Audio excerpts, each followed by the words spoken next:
Welcome to the How of Business with your host, Henry Lopez, the podcast that helps you start, run, and grow your small business. And now, here is your host. This is Henry Lopez. Welcome to this episode of the How of Business. My special guest today is Travis Steffen. Travis, welcome to the show. Thanks so much for having me. Yeah, Travis is a true serial entrepreneur, as you will soon come to understand. And he's with me today to share highlights from his entrepreneurial journey, his experiences and opinions in particular on the cannabis industry. It's a topic we have never addressed on this show, so it'll be interesting to get his insights. And then tips and insights in general on growing a business. He's got a lot of experience doing that. He's done that for all different size companies, but we're going to apply it to what we can learn from him about growing our small business. To receive more information about the How of Business, including the show notes page for this episode, and how you can continue supporting my show and receive exclusive content and discounts through a Patreon membership, just visit thehowofbusiness.com. I also encourage you to please subscribe wherever you're listening so you don't miss any new episodes. Let me tell you a little bit more about Travis. Travis Steffen is a serial entrepreneur with 8 successful exits to date. He's an Inc. 500 CEO, a growth mentor in most of Silicon Valley's top accelerator programs, a published author, and a doctoral candidate in marketing with a specialization on AI, or in AI, applying it to marketing, artificial intelligence. I'm going to get his thoughts on AI as well as it applies to small business. Travis Steffen was the CEO of GrowFlow, a B2B SaaS serving licensed cannabis businesses. GrowFlow is the market-leading seed to sale, so the whole life cycle platform in cannabis by nearly every metric, and was the fastest growing retail POS product in the cannabis industry in 2020 and 2021. Now, he's moved on from that. He sold that. He's currently the CEO of GrowthTeam, and GrowthTeam provides top 1% education, resources, shortcuts, and hands-on help to double the growth rates for subscription-based businesses, guaranteed. Travis lives in the Marina del Rey, California area. Once again, Travis Steffen, welcome to the show. Thanks so much for having me. Yeah, what a great intro. Thank you. I appreciate it. There's a lot there to tell, so much that you've accomplished, and we're only going to be able to grab some of the highlights, but thanks for taking the time to share with me. I want to start where I usually start with guests, is that journey. If I got it right, you studied exercise science, so you were an athlete. So when you were in university studying exercise science, what were the plans? My plan was to be in school so that I could play football. I grew up in a hyper-masculine culture, middle of the Midwest in Iowa. Wonderful place to grow up. But when I was growing up, being smart was not necessarily socially rewarded. Interesting. It was being athletic, being strong, those types of things. So that's who I wanted to become. I was attached to that social validation at that point in my life. And because of that, did a lot of things that I actually didn't even enjoy. Like, I didn't really enjoy actually competing in sports. I enjoyed training. But after I popped my Achilles tendon and could no longer play football, I actually got into mixed martial arts, which again, didn't enjoy competing. Loved training, loved learning, loved teaching others. But in terms of actually competing, didn't enjoy it. Was good at it, but didn't enjoy it at all. It was just the conditioning that, I was subject to at that point in my life from that environment. And it wasn't really until I met other entrepreneurs that looked like me, that didn't seem unapproachable in any way, that I jumped into that sector. But, that's fast forwarding a little bit. So, for a little while there, yes, I was an exercise science student because that's what the other football players were, and I wanted to hang out with them. And I didn't really show up to class all that often. Like, thankfully, my folks gifted me with, my mom was a community college teacher, and my dad's one of the smartest humans I've ever met, despite not having any degrees whatsoever. And because of that, I was at a really big advantage intellectually, and so could show up, take the tests, never went to library or anything like that, and still did really, really well. Did the same thing with my first master's degree in exercise physiology and biomechanics. Yeah. There was no plan to go be a professional strength coach for more than a couple of weeks until I learned that they didn't really make a whole heck of a lot of money based on Right. and I loved training. I loved training others, but I didn't want to cap on my income potential. I had a lot of really big plans. I wanted to take over the world. Yeah, So no. And just to clarify for those who are listening who might be in the strength or in the fitness business, you can make money, but you can't scale beyond where you're able to trade in the way of hours for dollars, right? And so that's what you saw. Yeah. At that point, I hadn't really been case model entrepreneurship at all. So in Yeah. my head, the job that you got, the W-2 Right. position that you got was your income potential. And Yeah. that's why I kind of discounted it. Now I did inevitably start and sell to fitness businesses and then got non-competed for several years in that space. So like those were explorations into an uncapped income in that space, which absolutely can be done. I was just too green and too naive to recognize that at the time. Just want to go quickly back to the point about competitiveness in the arena of sports. Why is it that you did not enjoy, because you are a competitive person, I have to believe, but in that arena, what is it about that did not appeal to you? Yeah, honestly, it was like, for example, in football, it was the way or the speed at which the game was played at the Division I level at the University of Northern Iowa, where I played. And I shouldn't say that I played. I was on the team, but I did not actually get into any games by the time I popped my Achilles 2 years in. Very difficult to break into a roster at that level. You have to be incredibly gifted, but beyond that, you have to be able to think so quickly. And at the next level, which was always in my head as a kid, like that's what I wanted to do, right? Like if you get to that level, you don't have time to think. Things are just innate. You see something and then your body just does something. There's no space to think or process information. It just happens, right? You react at that point. And I didn't have that at that level. And I didn't really recognize that I didn't have that. So there was something missing for me. And what happened in competition is I was often playing to not mess up, or I was playing to not lose. And so it was a very stressful environment. And I didn't have the knowledge or the insight to peg exactly what the problem was. But I really enjoyed practicing. I really enjoyed training. I really enjoyed being with my teammates and learning things. But when it came to competition, the stakes were very high and my brain was not, it was just not a unique gift of mine to just like see something and instantly know my body is going there. Yeah. And there were people on the team that absolutely had that. And, they went on to have long careers in the NFL. Now, as it applies to business though, do you have that? I mean, you're a Mensa member, so that's got to tell me you think pretty quickly. As it applies now in your business experience, do you still need time to process things like I do, or are you able to think quickly? Is that now a skill that you have?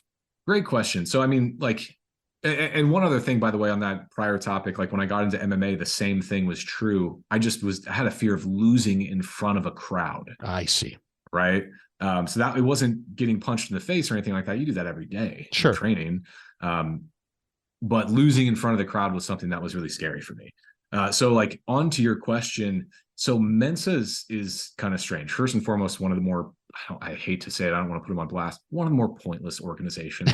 Like they don't actually do much. Like once you get into Mensa, yeah, they have like some weird meetups and they have like a little newsletter, but you kind of just have it just to have it. It's almost like a little feather in your cap. And it's also not, it's not an indicator of success or your ability to like know things. It's the ability for your brain to recognize patterns really quickly.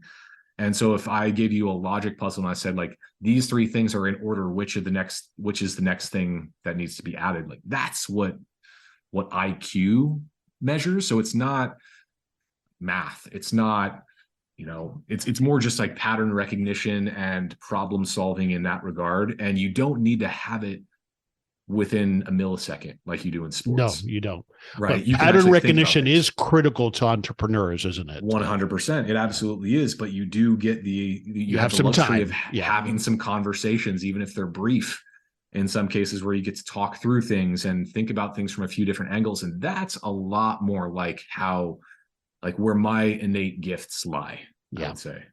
And let me jump to then, because I think it relates to having partners or co-founders, and I know you have some strong opinions on that. Like for me, this point is one of the reasons I prefer working in partnership, is because I like that balance. I like that challenge. I tend to overanalyze. So usually my partners are more, let's just go. So how does this impact your thought on partnerships? I'm in favor of good partnerships, right? Like I've had a couple business partners in my career, and it's only been a couple that I've really deemed to be like, I would do anything with this person because their work ethic, their curiosity, their ability to problem solve matches my own. So I know that I can let them go do their thing and I can relax and focus on something else, knowing that it's going to get done. For example, the last company that you had talked about at the top of this episode was GrowthFlow. And that was my 8th exit. So I had a lot of experience with working with really high level people that I wanted to build something with. And when I had the opportunity to take over GrowthFlow, which I was not the original founder of, I came in and took over the company as CEO and brought it from relative obscurity to market leadership in a couple of years. But it was because of the fact that I could tap a couple of the really, really brilliant leaders that I had worked with in prior companies. Some of them I had a couple exits with, things like that. I knew that they were just as capable of stepping into a role like that and being a CEO and doing a great job. But they had unique gifts in other lanes. So like there was a friend of mine who I was able to recruit as CTO of the company. And he was just a really, really brilliant dude, but also a great leader. Mm-hmm. Same thing for the guy that, I had come in and be the chief revenue officer and chief experience officer and chief financial officer and so on and so forth.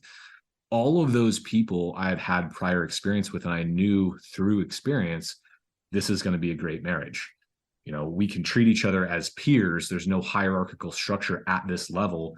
I just have different areas of accountability. And I made sure that comp was the same and equity was the same. So it actually was a true partnership, even though the titles were different. Through that lens, I've had a lot of really bad business partnerships that didn't last, more than a year. Like I've had a couple that have lasted a few months when we realized we just don't work in the same way. This isn't going to work out super well because the kinds of things that you really want to do either are not a direct complement to the kinds of things that I'm great at, or your working style would facilitate a culture that I don't believe in, for example, and I don't want to build.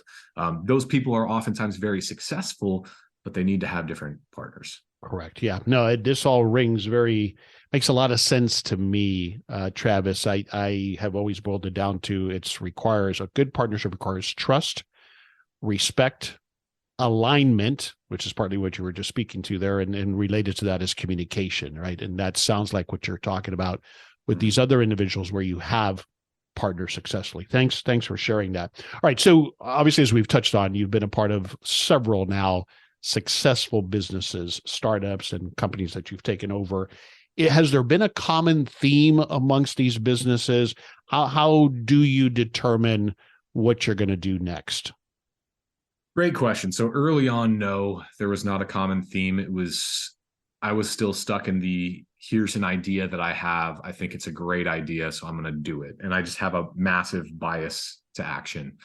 And I think that that's actually why most entrepreneurs fail, to be completely frank, is like they act on their own idea more often than not. They get really obsessed with an idea and they go build it, only to find that their opinion is an outlier opinion. They're a sample size of one.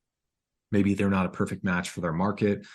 Maybe they haven't done enough research and they're just really, really married to this specific vision, because as young entrepreneurs, we're often taught who are the gods of this profession. It's like Steve Jobs, ultimate visionary, right? That like we want to birth this person's vision into reality.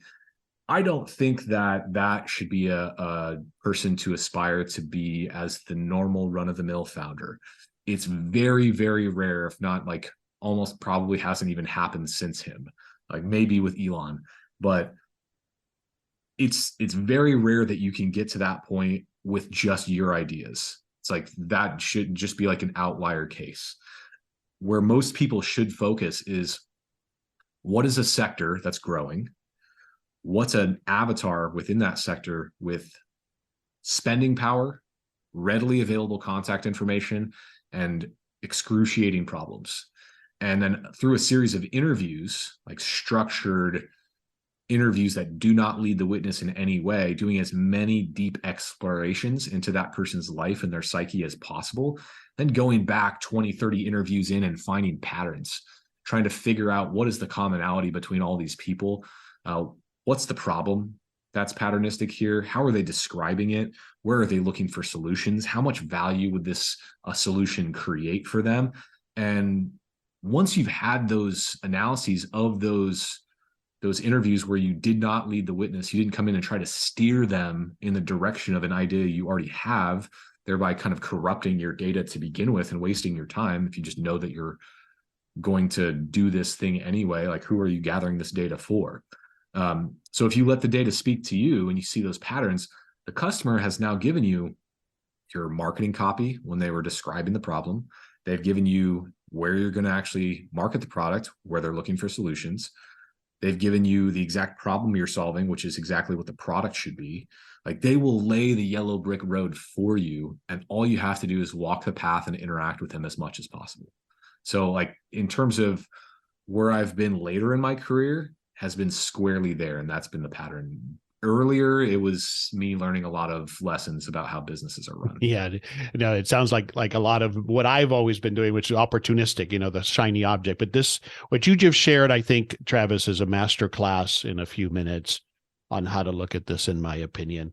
And I love that you mentioned specifically Jobs and Musk. They are unicorns. And if we aspire to become unicorns, it's usually, for the majority of us, going to be a futile attempt. Yeah. Mm-hmm. Absolutely. So brilliantly, I think I couldn't agree with you more on my experience, and thanks for sharing it that way. That brings me to this follow-up question then. Is it about the idea, or is it the execution, or is it both? I believe that it's both, but like if it's the idea, the execution to mine for gold for that idea, in my opinion, it's part of execution. So probably skew more towards execution, because the idea extraction should be part of the execution process, just through the lens of exactly what we just talked about. So like through that lens, it is execution almost entirely. Ideas, I think, are worth chasing. They're worth experimenting around. They are great assets to have. But at the end of the day, even an idea, if you bring it through the execution process of a sound experimentation cadence, if you have good growth ops, you'll actually be able to, through execution, derive the value from that idea from something that's not in your head. It's with actual data, it's with actual interaction with customers, it's with actual, results to analyze and discuss with a team of really smart people who think differently than you do. Well said. Thank you for that. When you find yourself at the helm of a successful business that you've built, you've put in 3, 4, 5 years, how do you decide if it's time to exit? The answer I would have given earlier in my career, when I was just exclusively bootstrapping, is it would be when I would get bored. When I was no longer thinking about the business organically, it was never getting me out of bed in the morning, and it was something that actually wanted to keep me in bed in the morning. Mm-hmm. That's what early on drove me to exit. In hindsight, those were not the correct reasons. It just should have been a signal that something is wrong within the business and we need to adjust some things. That could be we're kind of treading water because we don't have one of the 5 bi-directional fits: market, model, channel, product, and message. So we're scratching and clawing for every single dollar. Mm-hmm. And through that same lens, what I would also say is, I also would exit because I would get obsessed with a new idea, and I didn't have the discipline to actually stick to it. Like, for example, Jeff Bezos is not in that visionary camp with Steve Jobs or Elon Musk, for example. He's disciplined and he mines for data. Like, one of their core values at Amazon is customer obsession, and this is what gives them the signals that they need to actually act. And his stick-to-itiveness, in as much as he's been building this business for 30 plus years. Yeah. right? I mean, if he That, didn't have that, he would have quit long ago, yeah. right? Oh, yeah. I mean, he like that sort of discipline to stick with one thing. And I believe it was Stephen Covey that said, the main thing is keeping the main thing the main thing. Mm-hmm. So few people, including myself, are largely unable to do that for a prolonged period of time.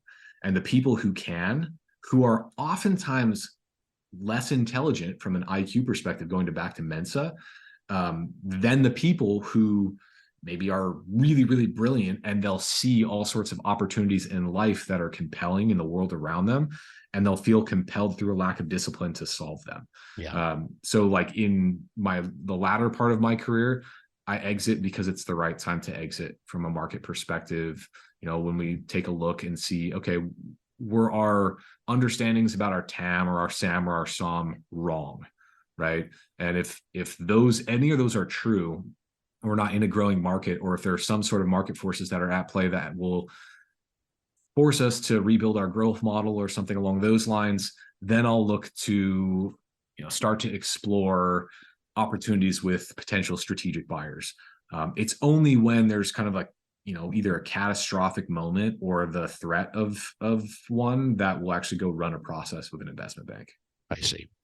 Okay, excellent. Thanks for sharing that. All right, I got to tap your knowledge of the cannabis industry because, again, we haven't had that conversation on this show ever. So you were in it just at a high level, kind of for someone like myself who has, my experience is I'm invested in one fund, a real estate fund, and that fund, it's a weird thing. It lends money to landlords who are doing expansions to accommodate growers. Mm-hmm. Because it's hard money to get, right? Because mm-hmm. of this business, and it's tricky. So they do, it's not quite hard money lending, but they provide for that funding to those landlords who are providing, and then in turn, growing facilities. So that's kind of my extent of it. But to tell us at a high level, what are your opinions about this industry? Well, so every time I'll sell a company, I'll get non-competed on that sector for at least 3 years. Uh-huh. I had never had experience in the cannabis industry prior to taking over GrowthFlow, right? And what I found, and I had experience in other highly regulated sectors before, finance, gambling, et cetera. And what I found is there is no more tightly regulated sector that I've been exposed to than cannabis, and it's not close, right? The seeing how highly regulated industries are treated by and large, especially cannabis, it basically just woke me up to just how flawed our current political system is in a lot of different ways. Like, for example, cannabis still to this day is federally illegal, right? Which then prohibits cross-border national banks or lenders or any financial institutions or insurance companies or payroll providers from transacting business with legitimate licensed cannabis businesses that are following state laws. Mm-hmm. You can, at the state level, apply for a cannabis license. Now, in some states, like every single state is so dramatically different in how they treat these companies that it becomes very expensive and tricky to run a larger company outside of a single state. So, for example, buying a license to transact business as a cannabis company in Oklahoma might cost you a couple $1,000s a year. If you were to go try to procure the same exact license in Florida, it would cost you at least $25 million to do. In both of those cases, what you can do and what you can't do with those licenses are completely different. In some states, like Arizona, for example, it's illegal to not own the entire value chain of that cannabis business. So the full life cycle of the plant, from the planting of the seed to inevitably selling it to the customer. Like, there are various different businesses involved in the life cycle of the plant, from cultivation, harvest, processing, manufacturing, selling to the end user, distributing. All those different things are different license requirements. In a state like Washington, it's illegal for the inverse to be true, where you cannot own any businesses within the value chain except for one type. So you better pick your spot. I see. Right? There are some states where there are uncapped licenses. So you can just go apply and get one if you pay. There are some states where those go up to like a bidding process. There are only a fixed number of licenses available, period. All of these decisions are completely arbitrary by people who have absolutely no experience in the space whatsoever and just took a job with the government. Right. So all of these things have set the stage for how we're taking a business that was previously a black market, illegal business into legality. So we're forcing a lot of people who either had substantial experience as criminal operators or people who are involved with like finance, private equity, like things like that wanted to enter the space for the green rush, quote unquote. Right. And I have absolutely no experience in that type of business. Both of those types of business owners in the space are approaching it from completely different lenses and also experience completely different problems. So if you're going to enter the space, expect a high amount of complexity, very little communication, tons of confusion, a tremendous amount of murkiness, but you have a passionate customer base who's hungry for product innovations and things that you actually need, right? So for GrowFlow, our job effectively, like we were a compliance platform. We did inventory management, compliance, point of sale, analytics, sales tools for businesses up and down that supply chain. And our job was to keep people from breaking the law inadvertently. So that was the compliance platform. We had to direct them to exactly what to do. And by the way, the states themselves have these platforms, and it's required by law for the operators to use those state platforms. The nice part about it is you can use those platforms without ever touching them if a platform like GrowFlow, for example, plugged into them.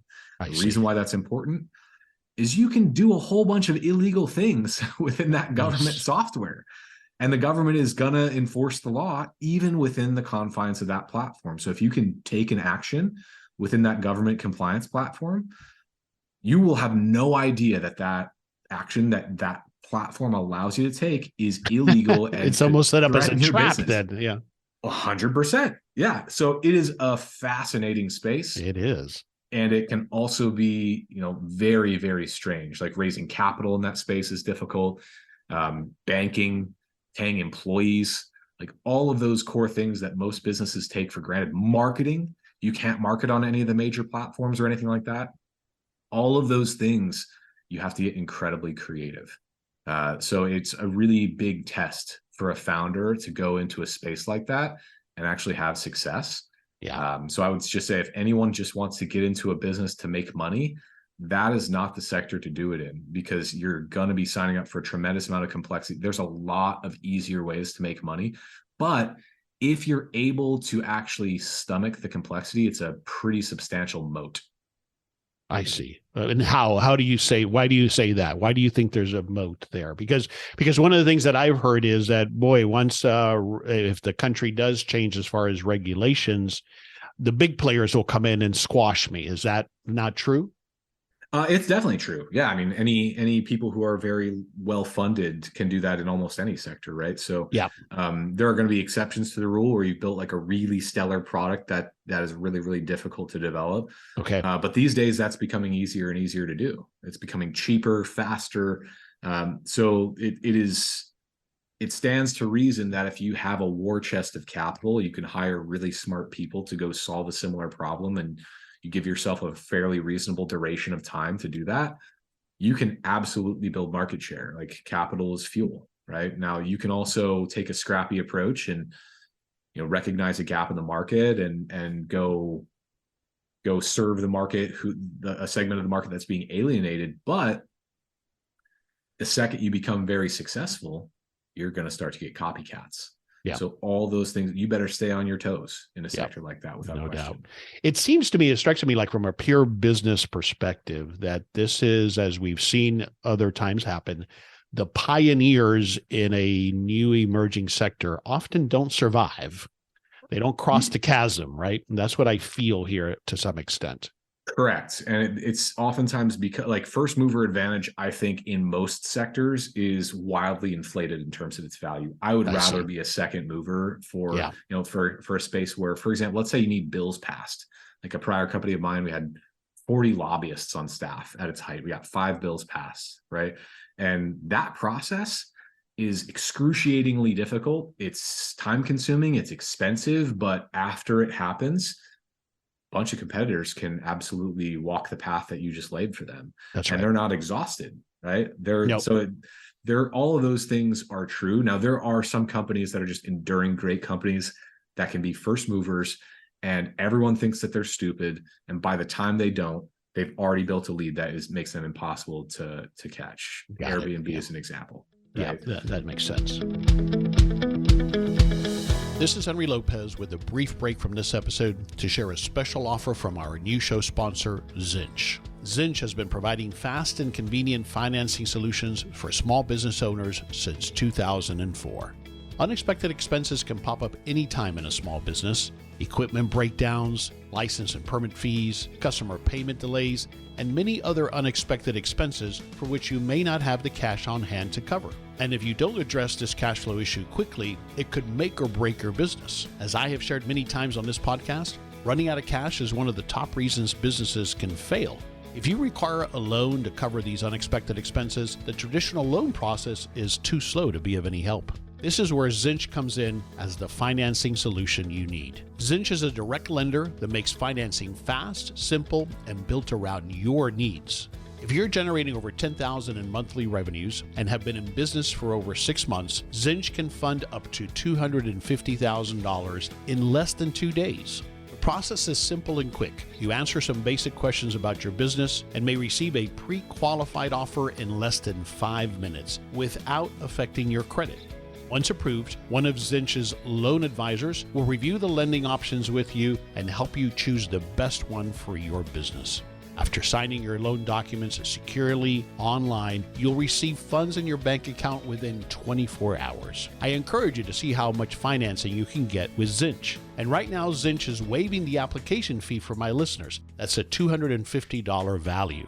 So just visit financingthatworks.com. That's financingthatworks.com to learn more about Zinch. Loans are made or arranged pursuant to a California Finance Lenders Law license. Okay, are you currently, and you may not be able to say, but are you currently invested in any way in the cannabis industry? Yeah, I mean, a substantial portion of our acquisition agreement for GrowthFlow was in stock. Got it. And that was, very much by design. I'm a believer in the combined entity. We got bought by Dama Financial, who is the global leader in cannabis, fintech, banking, payments, et cetera. And, I'm a believer that the two of those businesses combined create a really big differentiator versus any of the competition for either business. And because of that, being able to share in the win that the team is creating over there is really, really important. They're doing something that's really, really important for the industry. There were a lot of gray area operators that they competed with, and a lot of them one by one are either getting popped by the government or starting to recognize that the way that they've built their business is unsustainable. So being able to share in that win that they create is part of the upside. Yeah, I love it. I love the type of business where, as I put it, you're not in the mining business, you're in the shovel business, right? So you're helping others that are the pioneers by providing them that essential service that they need to operate and be successful. Absolutely. All right, let's talk more about growth. That's what you're focused on now. And we'll talk more about mygrowthteam.com. One of the things you talk about is now that I think relates back to what we started with, which is what you call performance psychology. But let me just ask you, what do you mean by performance psychology, and how does that help me grow my business? One of the biggest precursors to a high growth company is having a leader that, it can be a high growth leader, right? That's a critical piece of the puzzle. And one of the definitions of a high growth leader, in my opinion, is a strong ability and a strong commitment to managing your own psychology. This ride that we're on as entrepreneurs, even at the highest levels, is one of the swingiest, potentially most stressful journeys that you can elect to embark upon. And if you don't have, a strong emphasis in managing your own psychology and optimizing your own psychology, it's going to be very difficult to not burn out after a couple of years. And if you've experienced burnout before, it's kind of like an open wound. And as you recover, yeah, you might get stitches on that wound, but when you jump back into the same environment later, it's going to open up a lot easier. So like it is something that, it's difficult to bounce back from. And then your threshold for, not hitting it again is very low in comparison to where it once was before you experienced that for the first time. So being able to invest in your own, I think the last company that I was running, I had therapist, performance psychologist, an executive coach, a hypnotherapist, I had a bunch of people working on me all the time. Mm-hmm. And it wasn't because I was experiencing a problem. It was because I didn't want to experience a problem. I wanted to make sure that I could still perform for our, 100 plus employees, for our 100 plus investors, for our, customer base of several thousand, because all of their abilities to continue to do what they do every day were hinging on the decisions that I was making. And I wanted to make sure that I was respecting that. So being able to ensure that that's at the forefront of your list of priorities, it's not just spending more time working with your product team, or it's, spending more time trying to solve for something in your operating model or something like that. I would much rather kick either of those cans till tomorrow than, the process of actually going through and using preventative medicine, psychologically speaking. So it's about the fact that your mind, the health of your mind, your mindset, your health, both physically and mentally, are what have to be in place for us to lead a company to exponential growth. Yeah, when I say mindset, I'm not talking about like rah Gary Vee kind of stuff. There's a place for that, and I think he's a really smart guy. But it's not just like just do it, work harder, be stronger. It's absolutely not that. It is like definitely making sure that you're recognizing that you are in fact a human being.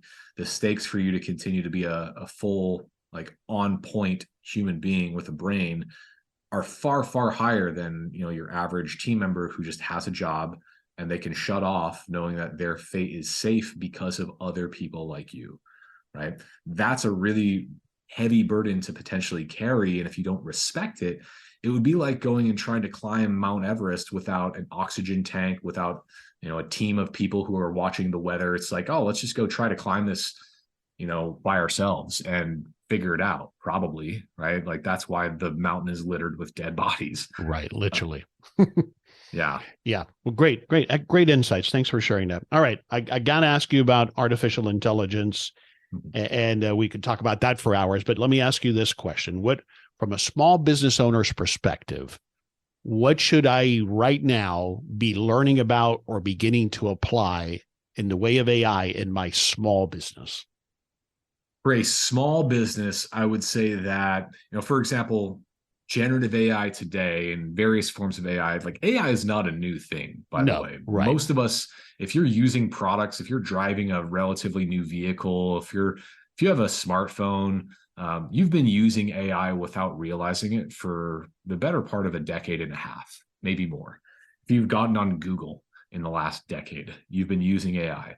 The difference of where we're at today versus where we used to be is computing power has gotten to the point where it's enabled commercial applications of it that are very, very obvious and a lot more general and flexible than the ones that have been a lot more niche in the past. Like, so in the past, you might have had, natural language processing or machine learning or predictive analytics or, various aspects like deep learning and so forth, right? And those are really, really useful. So if you categorize AI in three ways, you've got mechanical AI, which is actually executing tasks. You have thinking AI, processing a lot of information and making decisions with a core set of constraints. And you have feeling AI, which is sentiment analysis and making decisions as a result of the detection of emotion or the display of an emotion, so on and so forth. The blending of those three has created some really, really cool, noteworthy pieces of technology, like, what OpenAI commercialized, like what Google did with Bard, like what a lot of the open source community is doing with a variety of different models right now. As a small business owner, what I would suggest is if you need a research assistant for the gathering of data, if you need the ability to talk out decisions, if you need the ability to create assets, All small businesses need these things, right? If they want to market their product and they need to create a bunch of messages, if they want to be active on social media, if they want to ingest the data that they have for their company and make the proper predictions and decisions as a result. AI is at your fingertips, and you can get an upgraded version of that with GPT-4 and OpenAI for $20 a month. Right. And you can download an app on your phone and do it. If you're, for example, wanting to dive into the psychology of how to inspire your prospective customers when they walk in your door, start to interact with AI and ask those types of questions. Drill in more deeply. Ask it how it knows those things. Drill in even more deeply and start to get really, really curious. Explain the problems that you're having in your business to a large language model. Ask for suggestions. Ask it to cite its sources and start to understand where those problems come from and experiment as a result of that information. All of those things, it's like you have this very, very savvy business coach working with you one-on-one, on demand, 24/7, 365. And if you don't use it, you're basically saying, hey, this is a hammer that I could use to pound in this nail. I'll just use my hand, right? Instead. And it can be a lot more painful and slow. So yeah, it would be like saying, well, I'm just not using the internet, right? So exactly. I think that I'm seeing it, and I'll ask you this final question on this, and then we'll move on. And thanks for these insights, brilliant stuff, obviously. I'm seeing this, and maybe I'm buying the hype, but I think this is a revolutionary thing now. I think it's another leveling of the playing field for us as small business owners. We now have access to what had previously been limited to people with higher or larger resources. Am I seeing it right, or am I just buying the hype? No, I think you're seeing it correctly to some extent, where it is absolutely groundbreaking. It will, without question, change the way business and society works in a variety of unforeseen ways. This is a piece of technology that its core purpose is to outthink and outperform a human mind, right? Like, we haven't seen, there are a lot of people that want to make the comparison to going from horses to cars or going from candles to electricity. Neither of those pieces of technology, or even going from no internet to internet, none of those pieces of technology were designed to replace the human mind. Right. And because of the interconnectivity and the nature through which this new, what arguably organism that we've awakened can do, like, it's already changing every industry, right? I mean, the ones that are probably the most immune to it right now maybe are skilled trades and the actual execution of those tasks. But even in those businesses, AI can absolutely be used to help run the business. To augment, to increase productivity, all of that, right? Yeah. Now, there are a couple pockets of people, and there's like a third sector that I'm in. One side of people are like, AI is incredible. Any of the hype around danger, like existential threats of AI, is overblown. Agreed. And, blah, blah, blah.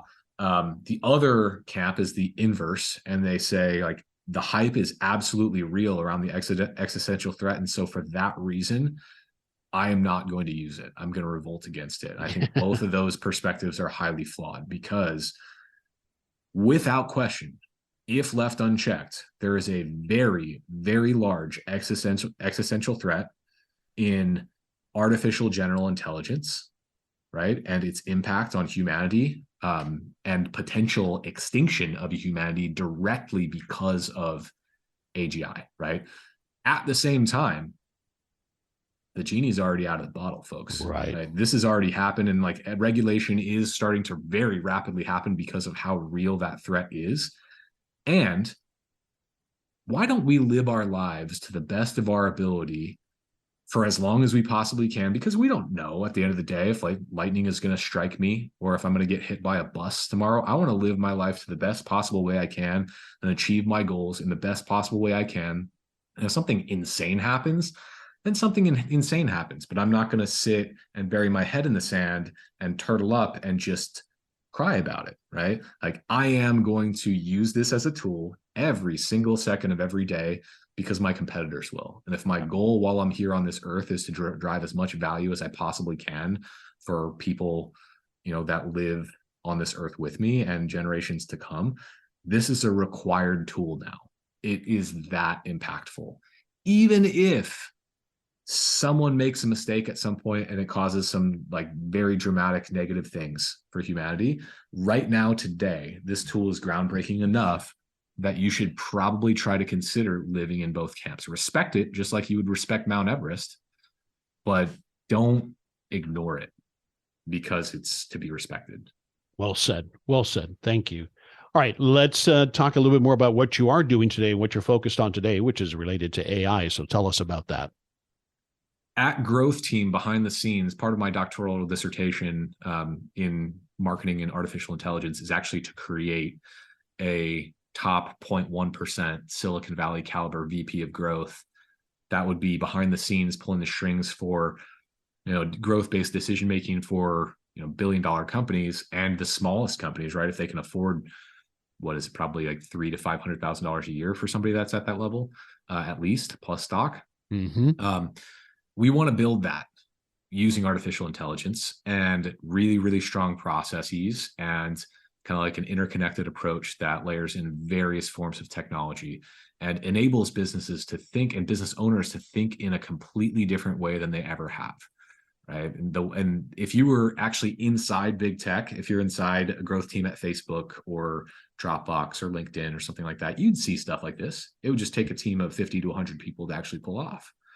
What we're trying to create is the approachability for that to happen as a software tool that's approachable enough for the average entrepreneur to actually put to use in their own business with their existing resources. That's what we're up to behind the scenes. It is one of the more complex knowledge work type jobs that there is in the world, right? It is very, very complicated. It's a blend of high levels of creativity, high levels of problem solving, high levels of analysis and data-driven approach, lots of math, lots of science, lots of behavioral psych, all of that coupled into one package. It's a very, very special role, right? And that's why it's so highly paid. Yeah. Now, if we are able to create this using AI and it feels as though you have that sort of person at your fingertips all the time, we believe that it could fundamentally change the way businesses are grown. And like, that is not an understatement. That's exactly why we're doing it. That said, I'm probably doing something that is profoundly stupid in the quest for that. And I'm bootstrapping it, right? Which is not something I would recommend to most people who are trying to build something so groundbreaking because it's expensive. I have in my career, exited businesses and parlayed the entire amount of my net worth into a new idea. And there have been 2 times in my career where it hasn't worked out. A lot of people will look at my resume and they'll say, you must just be like, why are you working, right? Why are you not just like sitting on a beach somewhere? Well, and here's the thing, like, I'm pretty well off. Like I like where I'm at right now. But there have been a couple times in my career where I've gone all in with my own money rather than raising and lost, right? There was one of those times where I was over $1 million in the hole personally. Wow. And that was after exit number 6. So I actually why do you do that though? Is it because you want to, is it just because you want to end up owning it all, or why do you do that? Yeah, great question. So there's not really a rational explanation other than the fact that oftentimes when you start to get a lot of investors into a business, the vision of the business, the direction of the business ends up getting corrupted. Somebody always wants to wrestle control to some degree. That's correct. Yes. So for a business like Naval Ravikant has a really great quote that I thought was really, really interesting. And it's valuation is temporary, control is forever. I love that. If you raise money, your valuation is going to go up because the market has pegged you with a value.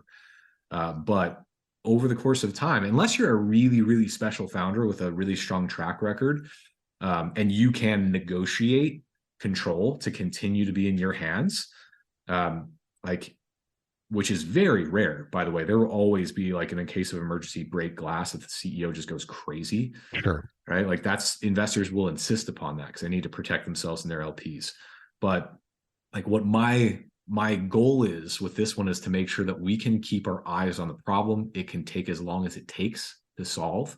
And you're on a ticking clock the second you raise capital. Those investors their fund thesis is they're going to have to return capital to their LPs in a specific period of time. Yeah. So all that being said, there's also probably another reason, which is a little bit of hubris, Sure. along the lines of exactly what you said. Like, it's hard, and I love that, right? But at the same time, there's also an element of the fact that, like, hey, I've made a lot of money for a lot of other people in my career, and I haven't made nearly as much for myself in those instances where I've raised a lot of money. And that happens to every single founder who raises. Usually the people that get richest are Yep. investors, Yep. right? That's the case in almost every single company. Sure. So in this company, I am both the CEO and also the investor at this stage. There may come a time where we raise outside capital, but not today. Yeah. And not for what you would have to give away today. So that makes perfect sense. Correct. Where do I go online to learn more at this point? You can go to www.mygrowthteam.com. It is not a really sexy website right now, just as a fair warning. We did not want a ton of clients because we didn't want the focus of the business to be on, an agency. We wanted it to be on building the technology behind the scenes. But we did want to make sure that we had revenue coming in to bootstrap the business. We also wanted to make sure that we could refine the methodology, beta test the tools behind the scenes by using them ourselves on behalf of the client before we optimize the user experience. Like, all of these things are deliberate, but if you were to go to the website right now at like www.mygrowthteam.com, you're going to see just like very simple, like website builder type stuff that you might see a normal agency have. And you're going to see my ugly mug in a couple of those videos. So if you're a subscription-based business, if you're doing over, 50,000 a month in subscriptions, oftentimes you're a good fit for us. But again, like we almost have a full roster right now.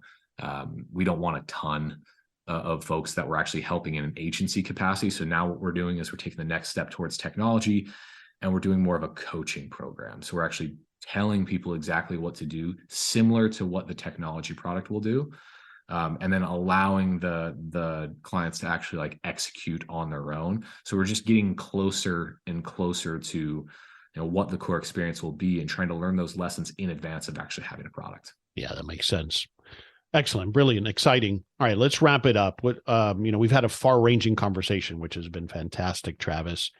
So the question I always ask at the end is, what's one thing you want us to take away? And I think maybe if we focus it on what you've shared in a way of growing a business, and also that entrepreneurial, I'm calling it mindset, and the way that you described it, but what's one thing you want to stick away from what you've shared with us? One key takeaway on growth specifically is that growth, like many people out there, have a vested interest in telling you that growth and marketing are the same. And that, for example, like a specific approach is all you need. And an example of this is Russell Brunson, right? Really smart guy, and has found a way to convince the world that they're one funnel away. He has a funnel company. He should say that, right? That is his job. You're not going to find a single Silicon Valley unicorn that buys into that. There's a lot more that goes into, growing a business, especially if your aim is to build like $100 million plus business. It's not a one funnel away kind of thing. Yeah, you can make like, 10, 20, 50, maybe even 100 grand a month as a business with that one funnel away approach, but you will inevitably plateau and panic. If you were to take a different approach to growth, and you're to say, we're going to break all the silos. It's not just marketing to sales, to activation, to fulfillment. It's everyone is the growth team. Everyone is the growth team, because our aim of the business is to go and deliver value to more of our ideal prospects. So all of these arms of the business tie into growth. All the data that we're collecting gives us clues as to why our customers think, feel, and behave the way they do. And if we actually get curious and dive into that data, create hypotheses, experiment with them correctly, then we'll actually be able to apply these learnings everywhere else and see how deep that rabbit hole goes. So get curious.